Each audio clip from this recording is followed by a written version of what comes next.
If you want to avoid making one of the biggest financial mistakes of your life when buying or selling a home, then these are the top things that you need to be on the lookout for when you're reviewing property disclosures that will give you extra insight into a home. So if you're a buyer, you'll have a perfect picture of how much you should offer. And if you're a seller, you'll have a better understanding of what your home is actually worth. What's up, everyone? This is Austin Clark, your lawyer turned real estate agent and real estate developer in San Francisco. I've lived in multiple neighborhoods all across the city, giving me in-depth, firsthand knowledge of what it's like to both live and work in San Francisco. If you're thinking about buying or selling a home or have questions about the market, definitely reach out to me. My contact information is in the description below. I will personally answer every call, every email, every text, and I would be more than happy to help you.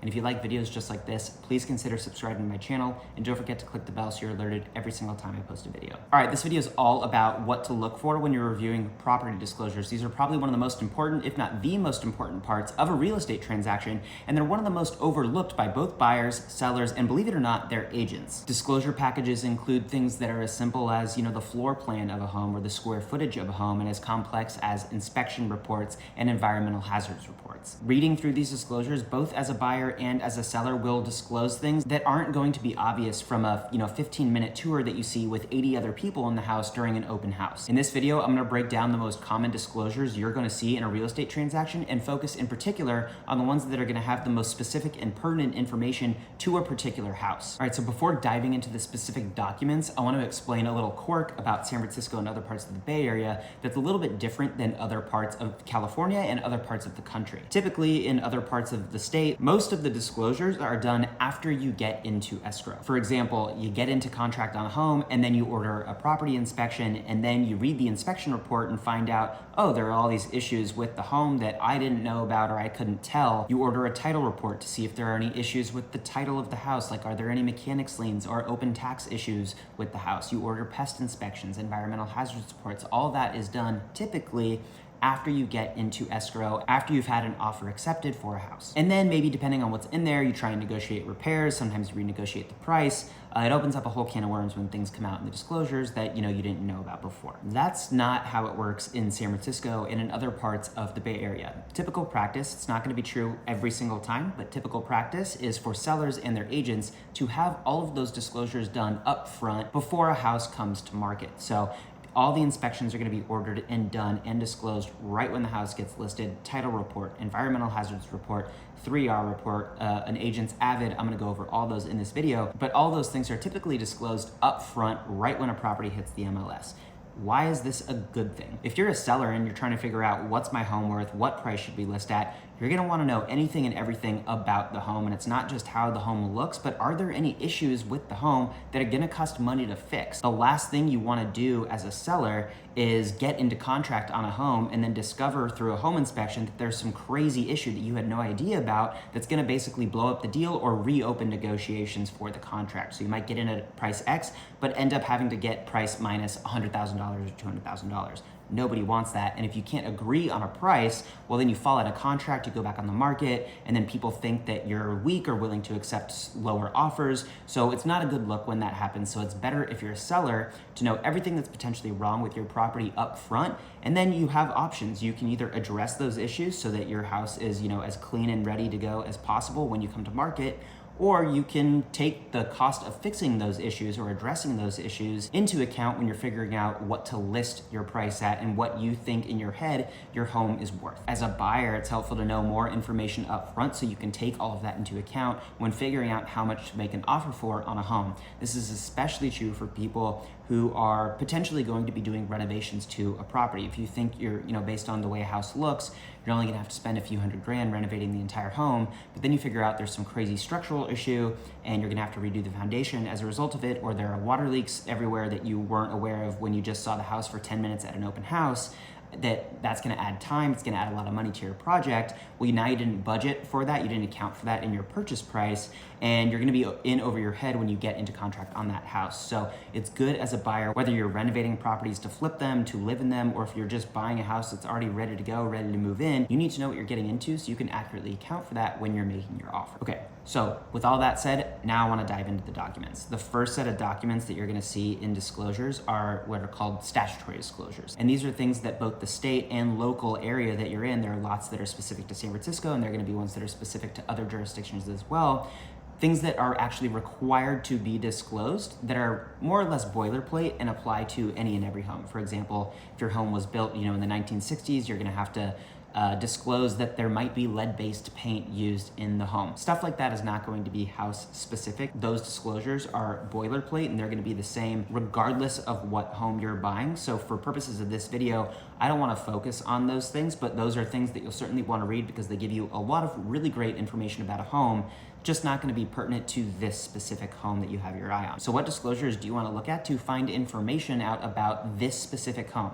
It's going to be your natural hazard disclosure, inspection reports, title reports, seller disclosures, the transaction disclosure statement and seller property questionnaire, the 3R report, an agent's avid, and if you're buying a condo, it's going to be the HOA documents for the building. First up are natural hazard disclosures. So real estate sellers and brokers are legally required to disclose whether a particular home is in a state or locally mapped hazard zone. There's a standard reporting format for this information, and there are a few companies that pretty much everybody uses across the Bay Area. And it's as simple as a box checked yes or no whether a home is in a particular area. And then if one of the boxes is checked yes, you're able to go down further and read what that means. What are the risks associated with my home being in an earthquake hazard zone or being in a fire zone or a flood zone that you should be aware of? The natural hazard disclosure is especially important for people who are looking to renovate, whether it's an end user who just wants to renovate their home and move into it, or for a developer or flipper who's going to renovate the house and then sell it, because it will reveal to you what the environmental conditions are, which can impact how much it's going to cost to renovate your home. The next thing you're not going to want to miss when you're reading property disclosures is a home inspection. This is probably one of the most, if not the most important one. Home inspections are done by certified, licensed home inspectors. The home inspection is meant to tell you what the current condition of a property is. It's not meant to tell you whether or not the condition of the property is in compliance with different codes that are applicable. So what does it involve? The inspector basically looks at every part of the house and determines whether or not they're in serviceable condition or whether repairs need to be made to make the condition safe. For example, they'll inspect the roof and tell you if any shingles need to be replaced or any tiles need to be replaced, or if there are any leaks coming in from the roof, or evidence that there may have been water damage at some point from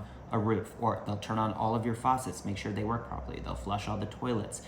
They'll look at the foundation, they'll look in the basement, they'll look in the attic. They'll look at everything that's visually accessible or reasonably accessible to get an assessment of whether that piece of property or that portion of the property is in serviceable condition or is likely to need repairs. The next thing you're not going to want to skip is the preliminary title report. The title report is a document that outlines the legal status of the property and related ownership information based on a search of public record. And it outlines the conditions under which a title insurance policy will issue from the company that is issuing the title report. So what's the purpose of the report? It basically gives you an opportunity to review whether there are any issues that could impact your future ownership of the property. For example, maybe the seller had some renovations done to the property 2 years ago and didn't pay their contractor, and the contractor put a mechanic's lien on the property.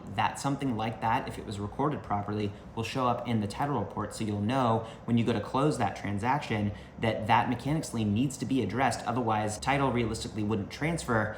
But if it did, it would transfer subject to that lien. So now you'd buy a property that has a lien on it already day one. Title reports also tell you whether there are any special assessments on property, beyond just property taxes. Is it in a special district that has special taxes for schools or for libraries or, some repair program that's going on to the streets in the area? If a home, whether a condo or a single family home, is part of an HOA, the title report's going to tell you whether there are CC&Rs, covenants, conditions, and restrictions, or other declarations that are going to state the rules that apply to your ownership of the home. Are there any easements or rights of way from a neighbor or for a public utility over your property? These are all things that you need to know so that when you buy the property, you know what you're getting into. It's not perfect, but it does give you information you otherwise would not have had. And because San Francisco, typically you have these title reports done up front, you can see all that before you make an offer on the property. Next on the list are the transfer disclosure statement, the TDS, and the seller property questionnaire, the SPQ. These are documents that cannot be filled out by an agent. They have to be filled out by the actual owner of the home, and it gives the owner a chance to disclose issues with the home that might not otherwise come up in these other reports. California law in certain circumstances requires sellers to fill out these forms and disclose anything that's going to have a material impact on the value of a home. So in a TDS, for example, Section A is going to ask the seller to outline What items are part of the property? Is there a range oven, a microwave, a dishwasher? That's good to know because when you go to fill out your offer, you're not only negotiating things like price, but you're negotiating, what is and isn't included in a particular transaction. Part B asks if the seller is aware of any defects or malfunctions. Part C asks if there are any issues that might affect the home's value, like conditions restricting their use of the property, like encroachment from a neighbor. And the next part refers to what's called the agent's inspection disclosure. The agent's visual inspection disclosure, or AVID, an agent is basically required to do a visual inspection of the home and list out in writing any issues that they can, see with the naked eye. Stains on a carpet, visible cracks in a home's foundation, things like that. A similar document to the TDS is the SPQ, the Seller Property Questionnaire. It's basically designed to trigger a seller's memory into any issues with the home that need to be disclosed. Have there been any insurance claims? Are there any litigation claims outstanding? Was there litigation over the property and what was the issue? Is the seller aware that, when it rains really heavily, sometimes there's a leak at that back window? Maybe the home inspector came and it was a really bright sunny day, so we didn't see that rainy leak issue. But the seller knows from having lived there for 20 years that every time it rains, that one window near the kitchen always leaks. They have to disclose things like that. The next one you're definitely gonna wanna read, and it's specific to San Francisco, is called the 3R report. The 3Rs are reports of residential building record. It's a mandatory disclosure in San Francisco, and it's going to be required as part of any real estate transaction. It's very easy to get the report. You get it from the Department of Building Inspection, and it basically contains a permit history related to that particular property, going back decades. So if, in the 1950s, they filed a permit to replace the plumbing in the house, or they put a new roof on in the 1970s, all that is going to be listed in the 3R report, and you can see the status of the permit. Was it issued? Did it expire? Was the work completed? It also tells you how the city zones your property and what the authorized uses are for the property. Maybe you want to buy a big house and add a second unit, but maybe that zoning doesn't allow for multifamily housing. That type of information is going to be in the 3R report. It's important to keep in mind that information in the report just reflects the current rules, the current zoning applicable to your property. I have seen situations where the city will change that designation, and there are factors that go into that, and that can be a subject of a different video. But the 3R report is the best record that you're gonna get, reflecting what the city currently thinks about a particular property. The last set of documents you're not gonna wanna miss are specific to properties that are governed by an HOA. Most of the time that's going to be condos, but there are some planned developments in San Francisco where there are single family homes that are actually managed by an HOA. And in every one of those transactions, you're going to get financial statements of the HOA, basically your chance to see, is this HOA adequately capitalized? How much is it charging for assessments? What is the money going to? You're basically going to be able to see, okay, if I buy this house, is the HOA going to be able to cover any of the major expenses I think might come up in the near term? If not, then you probably should expect a special assessment coming your way, which is an extra charge by the HOA that goes beyond, your monthly dues. So in a condo building, for example, let's say the roof malfunctions and it needs to be entirely replaced. Well, if the HOA is not adequately capitalized, they're going to basically split that cost among all the units, and you're going to get hit with an extra bill. So it's really important to see how capitalized is the HOA before diving into a condo or anything that's managed by an HOA, so you know what the likelihood is that you're going to have to come out of pocket more than the monthly HOA fee. You're also going to get a copy of the CC&Rs, which are the covenants, conditions, and restrictions, basically the rules that the HOA has in place that apply to your home. So for example, they're going to tell you whether or not you can do short-term rentals of a property, or only rentals more than 30 days or more than 6 months. They're gonna tell you what types of renovations are permitted. Is there a color scheme that you have to follow? They're also gonna tell you what the steps are for you to take if you do want to do any renovation to your property. Is there an architectural review board?